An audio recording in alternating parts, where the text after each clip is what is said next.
Okay, let's unpack this. Welcome to the deep dive. Here we take a whole stack of sources, articles, the latest research, our own notes, and we really boil it down. We pull out the most important bits of knowledge, the key insights specifically for you, our listener. Today, we're diving headfirst into cryptocurrency. Now, I know for a lot of people, crypto is still mostly about, watching charts, maybe some speculative trading, but our mission today is different. We want to explore crypto not just as something you buy and sell.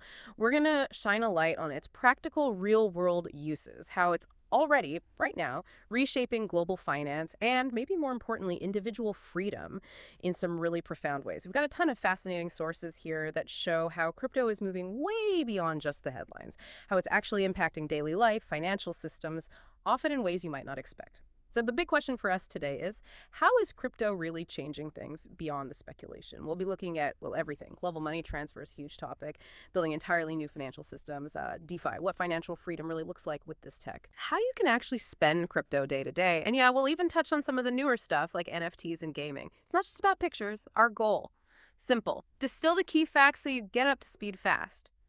And hopefully share some surprising details too. Exactly. And what's really fascinating, I think, is that we're shifting the focus.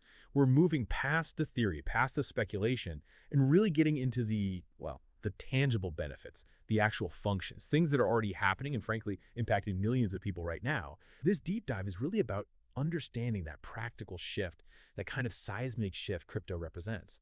I mean, think about traditional finance. For decades, it's had these, let's call them built-in inefficiencies, right? Like the crazy high costs for sending money overseas, or just how incredibly slow bank transfers can be. Not to mention how many people worldwide just don't have access to basic banking. So the core idea we're exploring, based on all this material, is how crypto tackles those long-standing problems head-on, how it's pushing us towards finance that's more accessible, gives individuals way more control, and is just, more efficient.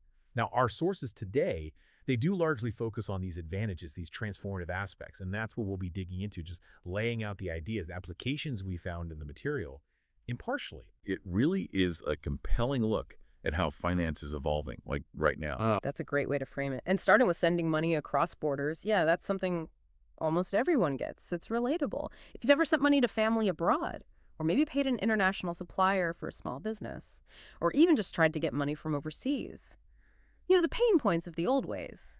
And this is where it gets really interesting, contrasting that reality with what crypto offers. I mean, think about it. Those traditional methods, notorious for high fees, our sources kept pointing this out, fees easily hitting 5%, sometimes even 10% of the amount you send. Imagine sending, say, $1,000, maybe for a medical bill or just living costs for family. And boom, $50, maybe $100 just vanishes. Poof. Gone in fees before it even gets there. That's a huge chunk of hard-earned money, isn't it? It's like a hidden tax on just trying to help people or do business globally. It absolutely is a massive hidden tax. And the problems don't stop there, do they? It's not just the cost. It's the speed or lack thereof. Traditional methods are just incredibly slow, often painfully slow. Our sources consistently mention processing times of like 3 to 5 business days. Business days, yeah, not weekends. Exactly. So if you need money urgently, maybe you have a bill is due or a small business needs that payment now to keep running, being told it'll take nearly a week just for the money to clear. That delay has real consequences. And then there's the whole hassle factor, right? The limited hours, the paperwork. Often you have to physically go somewhere, a bank, a money transfer agent, during their specific hours. 9 to 5, maybe. If you're lucky, fill out forms, deal with bureaucracy. It feels really outdated because it is based on an outdated system like the SWIFT network. It's essentially layers of messages bouncing between banks, each adding time, potential for error before anything actually settles. Okay, you've definitely painted a clear picture of the frustration there. So the big reveal, how does crypto just step in and, solve all that? What's the magic? Well, it's less magic, more fundamental redesign, really. This is where the crypto advantage really shines.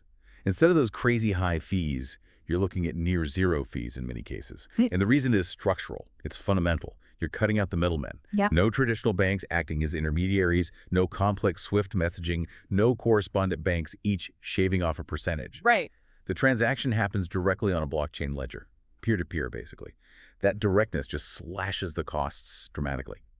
So for that same $1,000 transfer we talked about, our sources show that using crypto, especially stablecoins on efficient networks, the fee could be pennies, maybe less than $1. Wow. Think about the difference that makes for someone receiving that money, especially if they need every cent. It's huge. And then there's speed. Instead of days, we're talking minutes. Literally minutes, not days. The capability here is pretty astonishing when you first grasp it. You can send money globally, often in under a minute.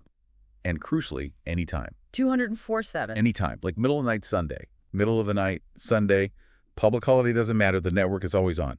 Think about this example. You could send, say, $100 in stable coins from the US to someone in Nigeria or India.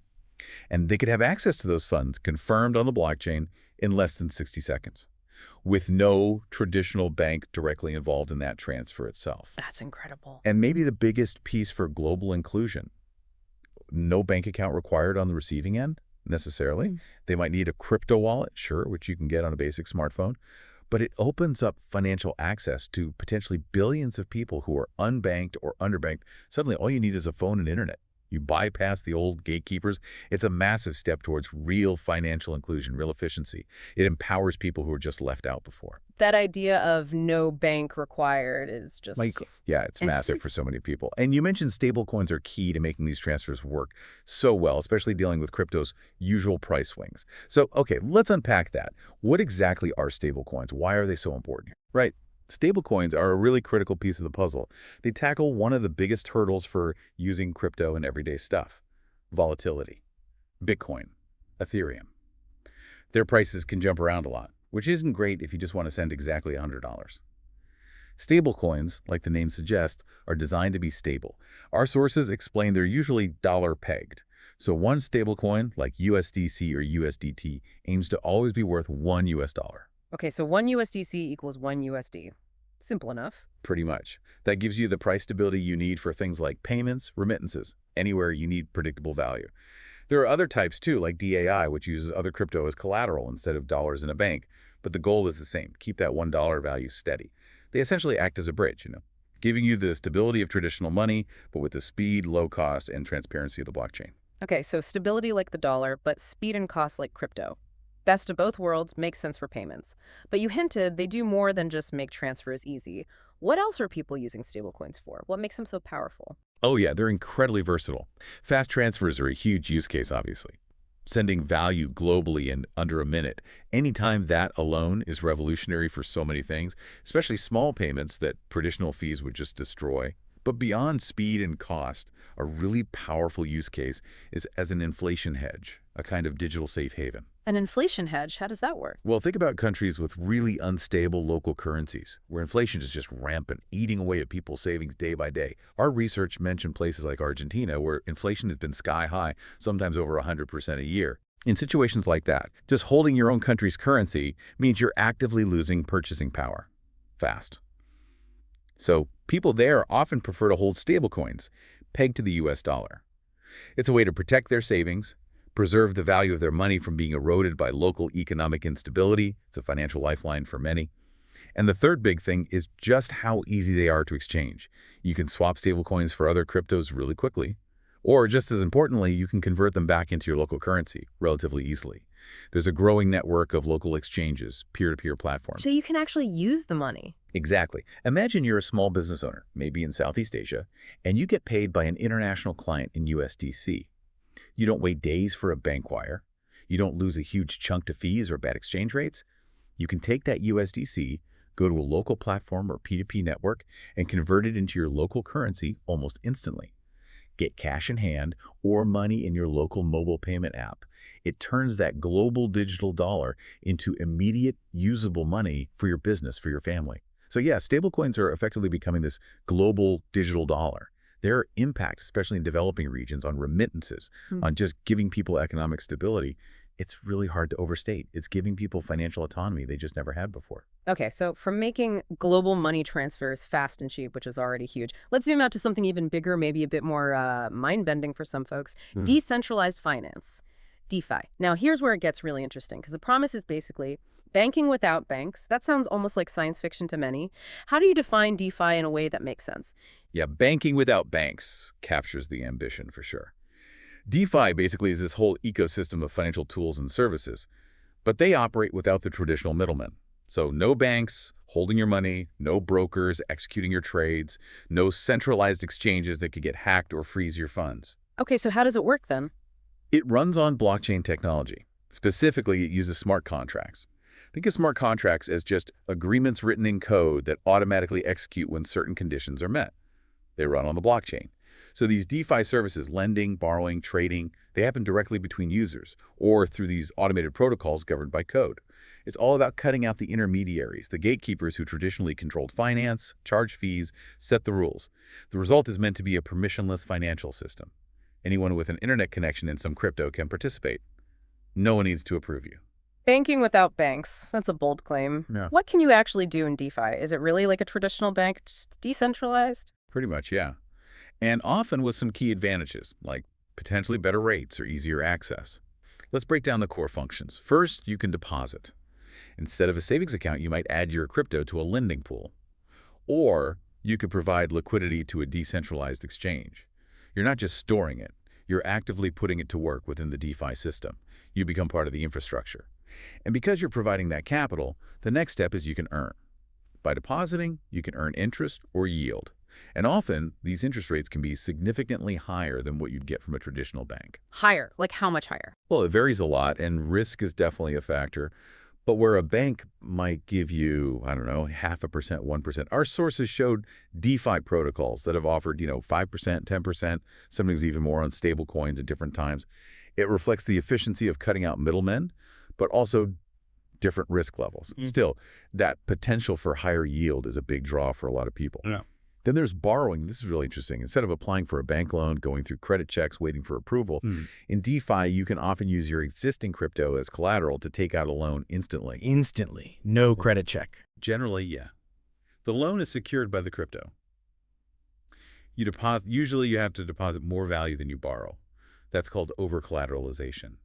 But because it's secured by assets, the protocol can automatically access if needed. There's often no need for traditional credit checks. This opens up access to loans for people who might be shut out of the traditional system, maybe because they don't have a credit history or live in a certain region.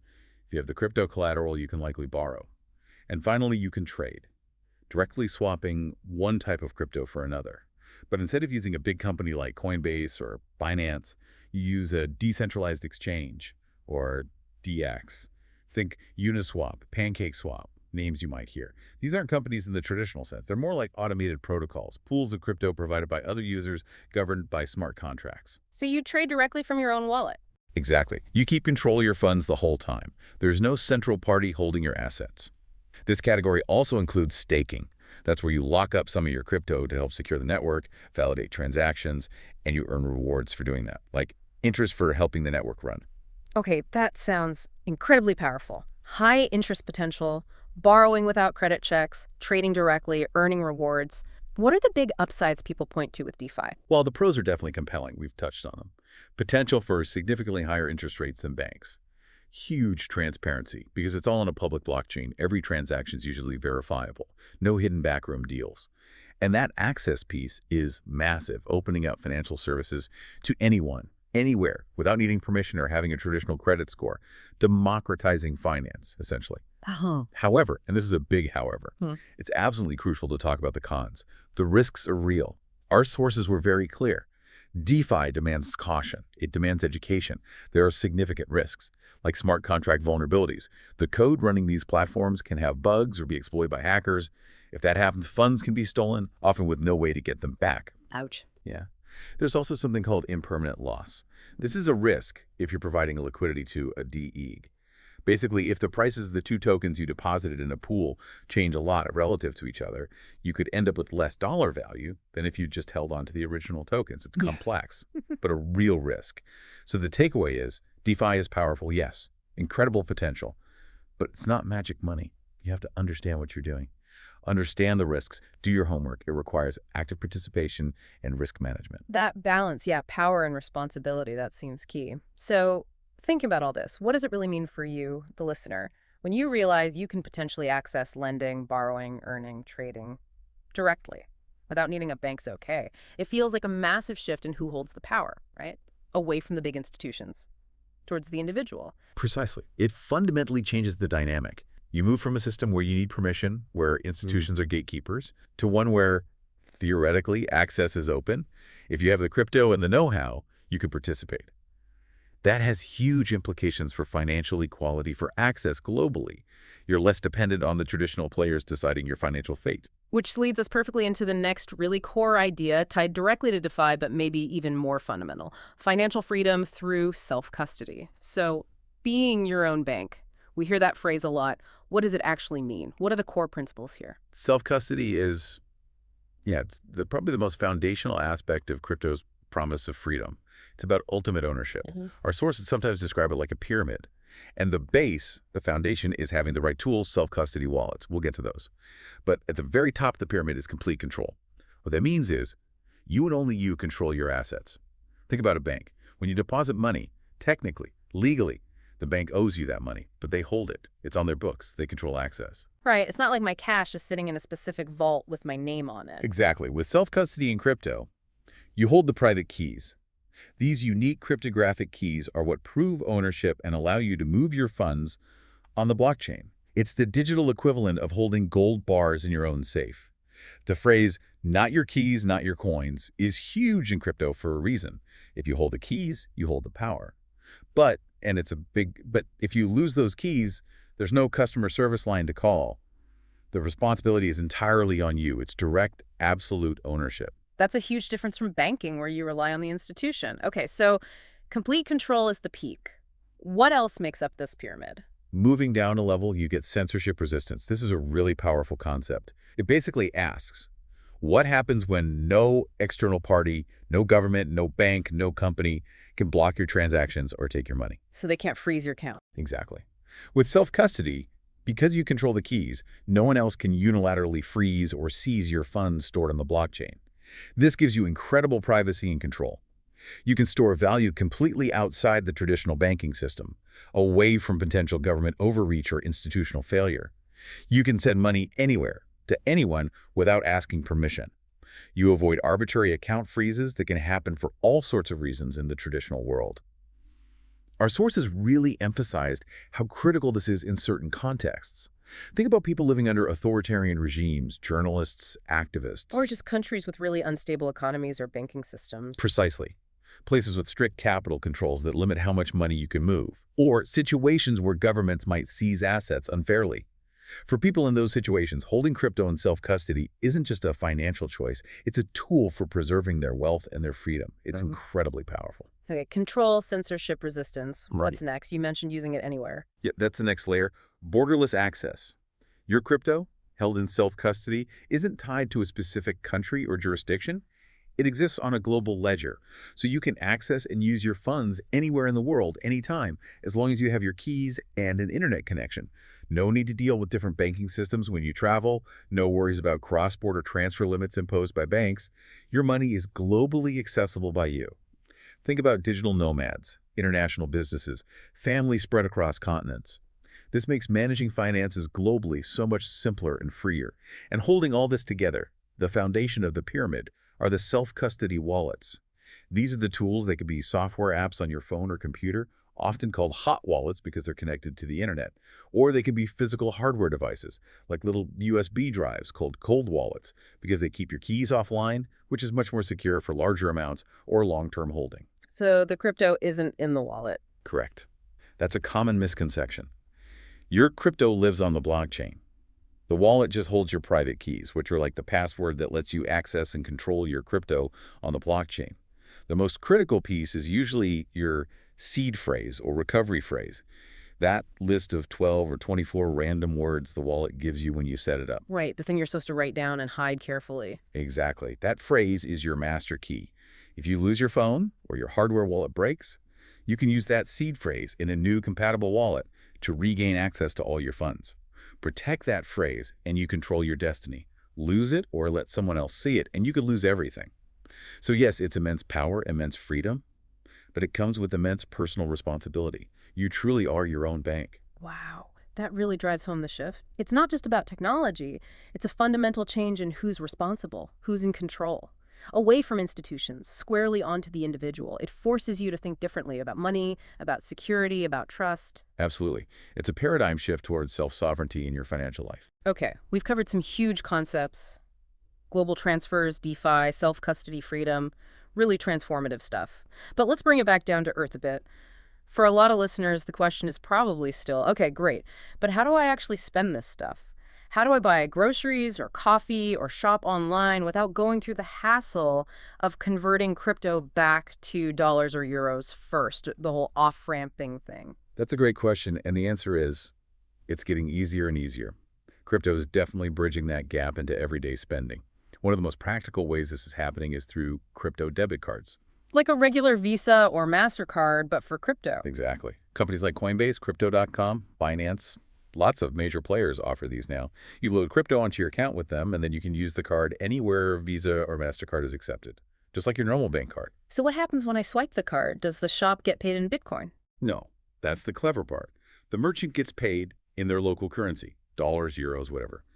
What happens is, at the moment you pay, the card provider instantly sells just enough of your crypto from your account to cover the purchase amount in fiat currency. It all happens seamlessly in the background in milliseconds. You spend crypto, the merchant receives regular money. And a big draw for these cards, which our sources highlighted, is the rewards. Many offer cash back, but instead of getting dollars back, you get crypto back. Sometimes quite generous amounts like 1%, 2%, maybe even up to 8% back in Bitcoin or another crypto, depending on the card and how much you stake with them. Oh, interesting. So you spend crypto and earn crypto back. Exactly. It avoids needing to manually sell your crypto, move it to a bank, deal with potential fees or delays. You just spend directly. It's really useful for people who might be earning crypto or have profits they want to use without formally cashing out into the traditional system. It keeps it all within the crypto ecosystem, but lets you buy real-world things. Okay. Crypto debit cards make a lot of sense. Super practical. Are there other ways people are spending crypto day to day? Yeah, definitely. Another big area is using crypto to buy gift cards or shopping directly online, where accepted. There are platforms. Buy-to-fill is a really popular one where you can use Bitcoin, Ethereum, Litecoin, stablecoins, etc. to buy gift cards for tons of places. Like major retailers? Oh, yeah. Amazon, Apple, Netflix, supermarkets like Walmart or Tesco, restaurants, travel sites, a huge range. So maybe the store itself doesn't take Bitcoin directly, but you can use your Bitcoin on Buy-to-fill to instantly buy a gift card for that store and then use the gift card. It achieves the same result. Ah, clever workaround. No, it really is. It effectively lets you spend crypto almost anywhere, indirectly. And then you do have some online retailers that have been accepting crypto directly for years. Overstock.com was famously one of the early big ones. Plus, there are niche services too, like Purse.io, which connects people who want to buy stuff on Amazon using Bitcoin with people who have Amazon gift card balances they want to exchange for Bitcoin. Sometimes you can even get a discount doing it that way. So yeah, between debit cards, gift cards, and direct acceptance, the message is clear. You absolutely can use crypto for everyday consumption without necessarily needing to convert back to fiat through a bank first. The on-ramps to spending are definitely multiplying. That's really practical. It moves crypto away from just being this abstract digital investment and makes it, well, usable money. You can start to see how down the line, the lines might blur completely. You just pay, and the system figures out whether it's using your crypto balance or your fiat balance. The infrastructure is definitely heading in that direction, making it increasingly seamless for the end user. All right, now for our last section. This one might feel a little more out there, maybe more future tech for some. Or maybe you've just heard the jokes about, monkey JPEGs. We're talking NFTs and blockchain gaming. Now, our sources suggest this stuff might be, quote, optional, but cool. But I think there's more to it, right? There's real utility emerging beyond the hype. Absolutely. NFTs got, well, a strange reputation early on, largely tied to digital art and those high-profile avatar projects. But the core technology, the non-fungible token, is much more fundamental. Think of it simply as a digital proof of ownership. It's a unique token on a blockchain that says you own this specific digital thing, or sometimes even a physical thing linked to the token. So like a digital deed or certificate. Exactly. Unlike a regular digital file you can copy endlessly, an NFT is unique, verifiable, and its ownership history is transparent on the blockchain. That's the key innovation. Provable digital scarcity and ownership. So while art got the headlines, the tech is being used for way more practical things now, like event tickets. Imagine your concert ticket is an NFT. Well, for one, it makes counterfeiting basically impossible. Each ticket is unique and verifiable on-chain. But also, it opens up possibilities. Maybe the artist gets a royalty if you resell the ticket NFT. Maybe holding the NFT unlocks special access later, like exclusive merch drops or entry to a fan community. Our sources mentioned examples like this starting to happen. Another huge area is in-game items. This is potentially massive. In most video games today, when you buy a skin or a weapon or a character, you don't really own it. You're licensing it from the game company. Right. If the game shuts down, it's gone. Precisely. With NFTs, that cool sword you earned or bought could be an NFT that you truly own. It lives in your crypto wallet, not just inside the game's database. This means you could potentially sell it on an open marketplace, trade it, maybe even use it in other games or virtual worlds in the future, if they're built to be compatible. It gives real economic value and ownership to virtual goods. And then there are membership passes. Using an NFT is a key to access something. Our sources pointed to Gary Vee's VFriends project as a prime example. Owning one of his NFTs gets you into his conferences, exclusive communities, stuff like that. It's like a digital membership card, but with verifiable ownership and the potential to be traded. Okay, that definitely reframes NFTs. It's about verifiable digital ownership, which has way broader applications than just art. And what about this play-to-earn gaming? Sounds almost too good to be true, getting paid to play games. Yeah, play-to-earn, or P2E, gaming is a really interesting model built on crypto and NFTs. There are games, Gods Unchained, Illuvium, Star Atlas were mentioned, where players can earn actual cryptocurrency tokens or valuable NFT items through their gameplay. So you play, you achieve things, and you get rewarded with assets that have real-world value. That's the core idea. You might earn the game's own token, which you could trade on an exchange. Or you might earn rare NFT characters, land, or items that you can then sell to other players on a marketplace. It basically turns playing time into potential income. And the real-world impact has been quite significant in some cases. Our sources highlighted how, especially during the pandemic lockdowns, games like Axie Infinity became a major source of income for people in countries like the Philippines and Venezuela. Seriously, earning a living playing a game. For a time, yes. Some people were reportedly earning more from the game than from traditional local jobs, enough to support their families. Now, the sustainability of specific P2E economies can definitely vary. It's still an experimental and volatile space. But it demonstrated the potential for these new models to create economic opportunities, particularly in developing nations. It really blurs the line between entertainment and work, creating these new microeconomies within virtual worlds based on true digital ownership. It's early days, but fascinating. It really is. Thinking about how digital ownership could reshape not just gaming, but maybe loyalty programs, intellectual property, even things like identity, the possibilities seem huge. It's definitely an area to watch, even if it feels a bit on the edge right now. So, wow, what a journey through crypto's real-world impact. We started with global money transfer speed, low cost, accessibility, huge deal. Then into DeFi, building a whole new financial system, banking without banks, mind-bending potential. Then the core idea of financial freedom through self-custody being your own bank, censorship resistance, really fundamental. And we saw how it's becoming practical for everyday spending with cards and gift cards. And finally, touched on these emerging frontiers like NFTs and play-to-earn, redefining digital ownership and economies. If you've stuck with us, you've definitely taken a shortcut to getting well-informed on something that's genuinely transformative.